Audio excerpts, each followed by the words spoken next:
ദാദാസാഹിബ് ഫാൽക്കെ പുരസ്കാരം നേടിയ മോഹൻലാലിനെ സംസ്ഥാന സർക്കാർ ആദരിക്കും. വെള്ളിയാഴ്ച തിരുവനന്തപുരത്ത് വെച്ചാണ് ചടങ്ങ് നടക്കുക. അടൂർ ഗോപാലകൃഷ്ണന് ശേഷം ദാദാസാഹിബ് പുരസ്കാരം നേടിയ രണ്ടാമത്തെ മലയാളിയാണ് മോഹൻലാൽ.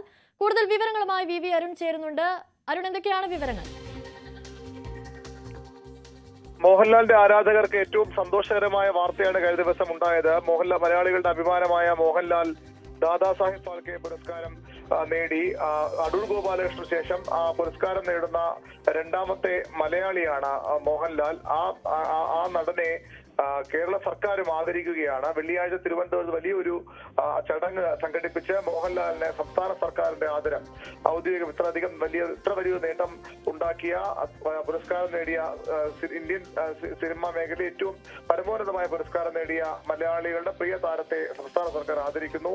വെള്ളിയാഴ്ച തിരുവനന്തപുരത്താണ് ചടങ്ങ് നടക്കുക. നാളെ ഇതുമായി ബന്ധപ്പെട്ട വിശദാംശങ്ങൾ സാംസ്കാരിക സിനിമാ വകുപ്പ് മന്ത്രി സജി ചെറിയാൻ വാർത്താ സമ്മേളനത്തിലൂടെ വ്യക്തമാക്കും. ശരി, ദാദാസാഹിബ് ഫാൽക്കെ പുരസ്കാരം നേടിയ മോഹൻലാലിനെ സംസ്ഥാന സർക്കാർ ആദരിക്കുന്നു എന്ന വിവരമാണ് പുറത്തുവരുന്നത്. വെള്ളിയാഴ്ചയാണ് ചടങ്ങ് നടക്കുക. വി അരുണാണ് കൂടുതൽ വിവരങ്ങൾ നൽകിയത്. NSS ജനറൽ സെക്രട്ടറി സുകുമാരൻ നായർക്കെതിരെ പ്രതിഷേധം കൂടുതൽ ശക്തമാകുന്നു. NSS മേഖലാ സമ്മേളനം നടക്കാനിരിക്കെ പത്തനംതിട്ട കൊടുമണ്ണിൽ കരയോഗ കെട്ടിടങ്ങൾക്ക് മുന്നിൽ ജനറൽ സെക്രട്ടറിക്കെതിരെ പ്രതിഷേധ ബാനർ കെട്ടി. സമ്മേളനത്തിനായി സ്ഥാപിച്ച സുകുമാരൻ നായരുടെ ചിത്രങ്ങളും നശിപ്പിച്ചു. നായർ സേഫ് ഫോറം എന്ന പേരിലാണ് ബാനർ കെട്ടിയിട്ടുള്ളത്. തിരുവല്ല പെരിങ്ങയിലും സമാനമായ രീതിയിൽ ബാനർ കെട്ടിയിട്ടുണ്ട്. നെയ്യാറ്റിൻകരയിൽ സുകുമാരൻ നായരുടെ കോലം കത്തിച്ചു.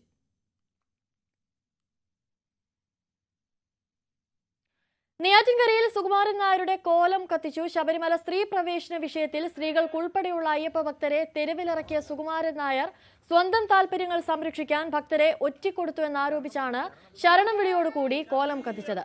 നെയ്യാറ്റിൻകര അമരവിള കളത്തറക്കലായിരുന്നു സംഭവമുണ്ടായത്.